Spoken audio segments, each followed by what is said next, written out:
If you had to choose between honor and love, which would you choose? I'm not asking lightly. I mean it the way a fire asks wood if it's ready to burn, because some of us have lived that question, and some of us have the scars to prove what we chose. There was a girl once, no, a woman, though the world didn't see her that way. Her name was Mira Sinclair. Folks in the Montana Territory called her half-blood, trader's girl, wildling, and other names that never fit right on her shoulders. But to those who really looked, she was just someone trying to belong. To something. To someone. To somewhere. Her father, Angus Sinclair, came west, chasing beaver pelts and whiskey dreams. Built a trading post at the edge of nowhere, where the timber line met the river, and treaties meant less than the weather. Her mother, Ayana, was Cree, born to a people older than maps, quieter than snow, and stronger than steel rails ever laid. Mira was their only child, born of fire and frost. From her mother, she learned silence, how to listen to trees and watch the wind. From her father, she learned to speak 5 tongues and count a man's truth by the weight of his handshake. She was good with a horse, quick with her eyes, and always walking the line between 2 worlds that didn't want to share her. You see, Mira didn't quite fit in the white town downriver, where women wore corsets and spoke through gritted smiles. Nor did she fully belong in the nearby Cree camp, where elders still looked at her like a question they hadn't yet answered. She lived in the in-between, not because she wanted to, but because the world wouldn't let her stand anywhere else. That winter, the wind came down from the north like a punishment. The river froze solid. Elk vanished into the trees, and word came that soldiers were heading west. Again. Another peace delegation. Another round of promises and warnings and nervous hands resting too close to their rifles. And with them came him, Lieutenant James Whitaker. I still remember the day he rode in. Sun catching the brass of his buttons. Face clean like someone who hadn't yet seen what the wilderness does to a man. Blue eyes sharp enough to slice kindling. He didn't smile when he dismounted. Didn't talk much either. But Mira noticed him right away. I saw it in her posture, the way her shoulders stiffened and her fingers froze on the ledger. She was used to men looking at her. She wasn't used to looking back. The lieutenant came with orders. He was to facilitate dialogue between the local Cree bands and the U.S. Army. A politician in uniform, sent by men in Washington who wouldn't last a day out here. And they needed a translator. Angus Sinclair offered his daughter before the man could even finish the sentence. I never knew if Angus did it for money, for politics, or for some buried bitterness about the life Mira's mother left behind when she died. Maybe it was all of it, or none. But Mira nodded. Not because she wanted to, but because it was expected. Because women like her were always asked to build bridges and carry burdens they never asked for. Their first meeting was stiff, formal. She translated his words with perfect cadence, never flinching, never softening. She wore her hair in a single long braid down her back that day, the kind her mother once taught her to weave. I remember thinking how much she looked like a thread herself, pulled tight between 2 ends that kept tugging. James was polite, efficient. But I caught him watching her when she wasn't looking. Not like a man watches a woman. More like a man watches fire, knowing it could warm him or burn him, and unsure which he wanted more. They met every day after that. At first, only for business. But out here, business turns into conversation. And conversation turns into something else. Especially when snow traps you in small rooms, and the only light is from a crackling stove. He asked questions, real ones, about her language, her mother, her thoughts on the land. And she answered slowly, carefully, like someone handing over pieces of a map. I think that's when it started. Not with a touch, not even with a glance, but with words, with listening. That's the most dangerous kind of love, the one that starts with understanding. Because once someone truly sees you, you can never go back to being invisible.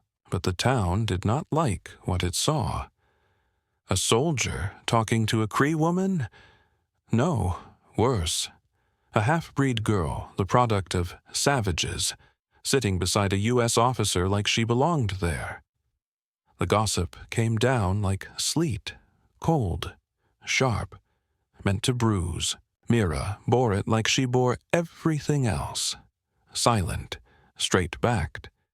But I could see the way her eyes flicked to the door more often, the way she paused before entering the store, how she started braiding her hair tighter, like armor. One evening, I passed by the back of the trading post and saw them standing under the trees, not touching, just talking, close, too close. He was saying something in Cree, clumsy, broken syllables. She laughed, not loud, just a breath. But it was real, and in that breath, you could feel everything breaking open. The rules, the lines, the walls. But you know how this goes, don't you? Out here, love like that doesn't bloom without a cost. And the coldest nights are the ones that come just before the thaw. So, I'll ask you again, because this isn't just a story.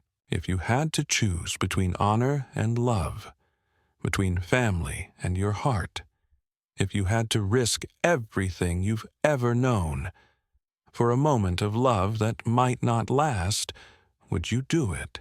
Would you close your eyes to the fire behind you just to feel something real in front of you, even if it burns? Because I watched someone do it. I watched Mira Sinclair stand on the edge of a life she knew, family, duty, bloodlines etched into soil, and lean into the wind for something she wasn't sure was even real. That winter deepened like a bruise. Snow came down in heavy sheets, turning the world white and quiet. The kind of quiet that's louder than gunfire, louder than a crowd. It presses in on you. It listens to your heartbeat. Mira and Lieutenant Whitaker met every day under the same pretense, translation work. That was the word used. But those of us who lived close enough to feel the shift in the air, we knew. We could see the change. In her eyes, in his posture, in the way the space between them grew smaller with each meeting. One morning, after a night that broke 2 oxen under a collapsed pine, Mira came into the post, wrapped in her mother's old deerskin coat. Her cheeks were pink from the cold, her eyes darker than usual. She looked unsettled, like she'd seen something she couldn't name. I asked her if the wind was worse that day. She said no. "It's not the wind I'm afraid of," she whispered. That's when I knew she'd let him in. Not just into the back room of the post or into her language, but into her mind, her soul. She was afraid not of him, but of what he made her feel, what he made her want. James, for his part, was unraveling in his own way. The crisp lines of his uniform softened. He stopped shaving. His letters back east went unanswered. He no longer corrected men when they called the Cree savages around the fire. His silence became a rebellion of its own. He wasn't just falling for a woman. He was falling out of the world he'd been trained to uphold. One night, late, there was a knock on the side door of the post. Mira answered it. It was him, His coat was soaked in snow, hands trembling. He said he'd ridden through the pass and seen a fresh army camp being assembled not far from the foothills. Reinforcements, a new captain, and worse, there was talk of forced relocation. Treaties broken before the ink dried. Again, he didn't say it directly, but I heard what he meant. This peace mission isn't peace at all. They stood by the stove, her hands wrapped in his. No words, just shared breath in the heat and silence. And then he kissed her. God help me, I saw it. I shouldn't have, but I did. It wasn't frantic. It wasn't desperate. It was slow and deep, like both of them knew it might be the only time they could pretend the world wasn't watching. And when they parted, she cried. Just one tear. But it said more than any sermon I've ever heard. Because here's the cruel thing about forbidden love. It doesn't ask for your plans. It doesn't care if you're ready. It just arrives like a storm, and you either stand in it or run. Mira chose to stand.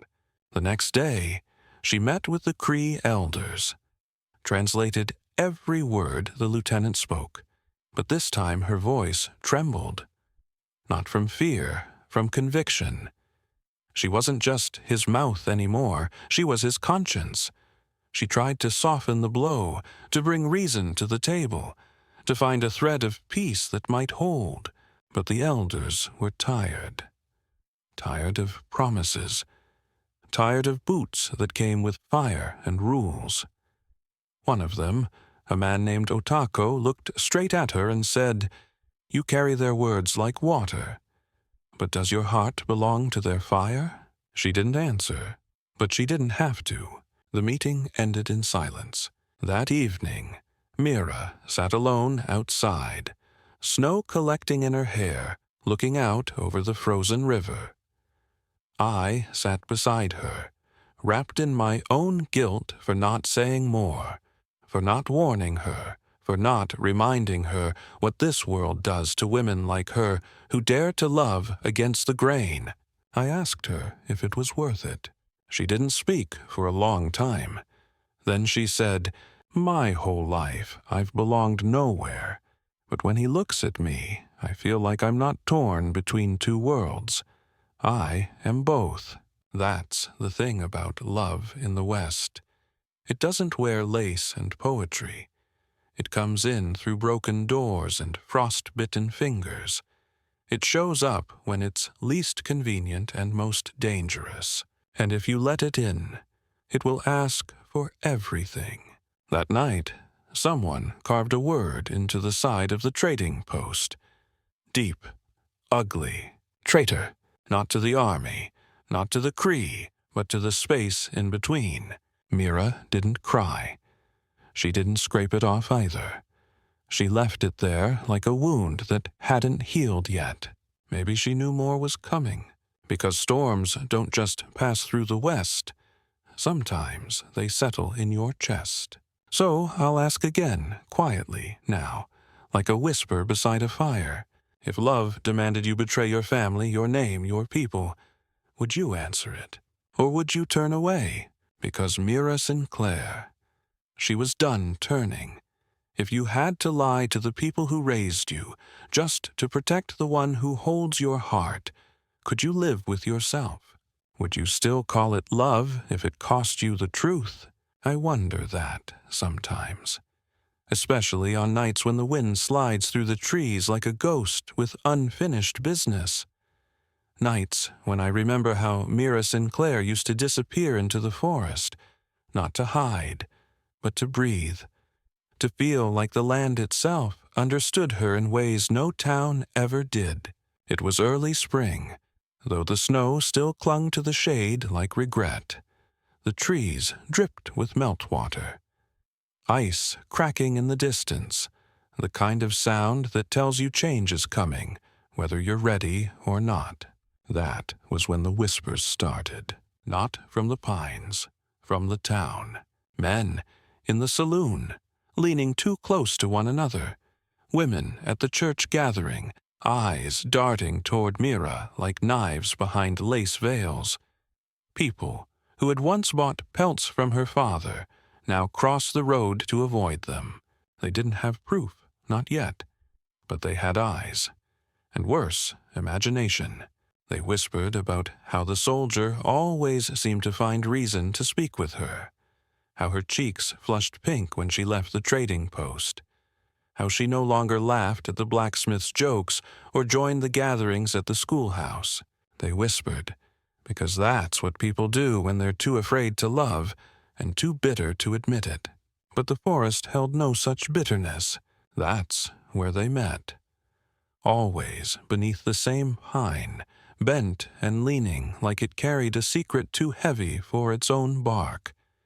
It stood just past the ridge, beyond the frozen creek, the kind of place you only found if you were looking for silence, or for someone, and they were there almost every night. She brought a blanket once, woven with her mother's colors, earthy reds, soft browns, threads of night sky blue. He brought a flask and an old book of poetry, the pages nearly torn from damp and time. And under those pines, the lines between soldier and translator disappeared, between the Cree and the uniform, between fear and wanting. He touched her hair like it was something sacred. She whispered her mother's songs to him, told him the names of stars in her native tongue. And one night, as the moon cut through the trees like a blade of silver, she told him the truth, that her mother had died giving birth to her, that her father never truly forgave her for it, that every time someone looked at her, they saw that death, not a child, not a girl, a ghost of the woman who'd been loved and lost in the same breath. And James, he didn't say much, just took her hand and pressed it to his chest. "You're not a ghost," he said, "you're the fire." But love doesn't live long out here without consequences. A trapper named Eli Harper had followed her once. Curious, maybe, or cruel. He saw them beneath the pine, saw her lean into the soldier, saw their lips meet like the world wasn't coming apart. And Eli was a man who loved rumors more than his own reflection. By morning, the whole town knew. And by sundown, someone threw a stone through the front window of the trading post. It shattered across the ledger book Mira had kept since she was 13. That night, her father said nothing, didn't raise his voice, didn't slam his fists, just looked at her with a silence so deep it felt like falling into a canyon. "I gave you my name," he finally said, "and now you've buried it." She didn't argue, didn't explain. What could she say? That love had wrapped itself around her ribs and she couldn't breathe without him. That under the judgment and the frost, something real had taken root. Instead, she packed a small bag and walked out before dawn, back to the forest, to the pine. He was already there, as if he knew, and when she reached him, she didn't cry, she didn't tremble. She said, "They know, they all know." He nodded. "I'll leave the army," he said. "I'll go wherever you go." But that's the lie we all tell when we think love is enough. Because you don't leave institutions like the U.S. Army, not without a price, not out here. Still, they planned, whispered under those branches like teenagers dreaming of the stars. They spoke of Canada, of disappearing into the wild, of starting over with no uniforms, no flags, no bloodlines or borders. Just the two of them, and whatever world they could build between their palms. But I could see it in Mira's eyes, even as she dreamed it aloud. She knew, deep down, the wild doesn't forget, and the world doesn't forgive, especially not love like theirs. So I'll ask again, though maybe it's too late for answers. Would you leave behind your name, your kin, your country, for someone the world says you should not love? Would you walk into exile, just to hold on to something no one else understands. Because Mira Sinclair did, and not once did she look back. If everything you love sets the world against you, do you still call it a blessing? Or is it just a fire that keeps you warm until it burns you alive? I've seen love like that. I've seen it flicker in the dark and rise like smoke from the bones of people who dared to want more than they were given. Mira Sinclair was one of them, and I still wonder if she ever regretted it, or if the regret was never hers to carry. After the whispers turned to stones, after her father's silence became a wall too thick to break through, she went to him, James. Her heart didn't belong to the trading post anymore. It hadn't for a while. It beat somewhere between his voice and the wild, open land they dreamed of running into. They didn't have much, just what they could carry. A rifle, a pair of saddlebags, a blanket, and a prayer. Their plan was simple. Leave before dawn, ride north through the pass, avoid the Army's patrols, and disappear into the borderlands. Canada was just a few days' ride if the snow held off. It was a fool's dream, but sometimes fools are the only ones who dare to love this hard. They didn't say goodbye, not to me, not to anyone, but the town was already stirring that morning. And when two horses were seen heading toward the timberline, whispers turned to shouts. Men with cold eyes and warm guns mounted up. You have to understand something about this place. Out here, people don't just punish crime. They punish disobedience. A woman like Mira, born of two bloodlines they didn't trust, riding off with a soldier whose loyalty was now in question? That wasn't just scandal. That was betrayal. And betrayal demands blood. I rode out after them, not because I thought I could stop it, but because I couldn't let her disappear without someone knowing the truth. By the time I reached the pass, the snow had started again, thin flakes swirling like ash. And up ahead, near the bend where the pine trees thinned, I saw the first flash of blue, a uniform. And then another, brown jacket, red scarf. Mira. They had stopped. Their horses were quiet, steam rising from their flanks. And standing in front of them was Captain Rawlins, flanked by two soldiers and Eli Harper, smug as sin. The captain spoke first, cold, flat. Lieutenant Whitaker, you are under arrest for desertion and consorting with enemy sympathizers. James didn't flinch, just reached for Mira's hand, held it. Mira stepped forward, voice like stone. I'm not his prisoner, I'm his choice. It was the kind of sentence that cuts the air clean through. That made even the pine trees listen. Rawlins didn't care.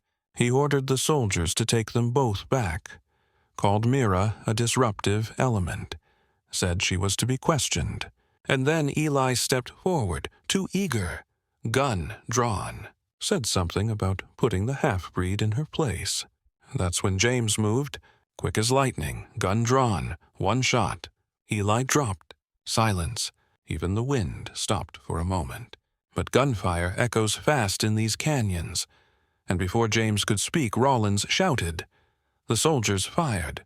I watched him fall. James Whitaker, the man who had once believed in medals and orders and maps, now lying in snow that turned red too quickly. Mira screamed, dropped to her knees beside him, held his face like she could still anchor him to this world. He whispered something. I never heard it. But she did. She kissed his forehead and let out a sound I've never forgotten. Not grief, not rage. Something deeper. Like the earth crying through her. The soldiers took her then, dragged her back, kicking, silent, proud. They let me ride behind. Maybe they thought I'd tell the town she'd been punished, that justice had been served. But I don't tell stories the way they want them told. I watched a woman bury her whole world in the snow that day, and when they locked her in that cellar beneath the post for protective custody, I saw the fire in her eyes hadn't gone out. It had just turned inward. They said she wouldn't speak, that she just stared at the wall and braided her hair tighter each morning. But I knew better. She wasn't silent. She was remembering, because love like that doesn't die.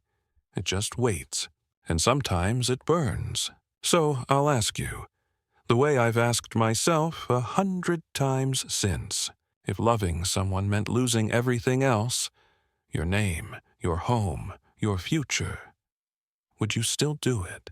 Would you let the fire take you, just to feel warmth for once in your life? Because she did. And I swear, in that moment, she never looked more alive. If the world called your love a mistake, would you still call it yours? Would you wear it like a scar or like a badge? I think about that when I sit by the fire some nights, listening to the wind claw its way through the pines, the same way it did the morning Mira Sinclair disappeared. Yes, disappeared, because after James died in the snow, after she was locked in that cold stone cellar below the trading post, guarded by 2 men with eyes like frostbite, something inside her broke loose. Or maybe it didn't break. Maybe it had always been wild and waiting for a reason. They say it happened 2 weeks after. A blizzard came down from the northern peaks without warning. Thick, fast, angry.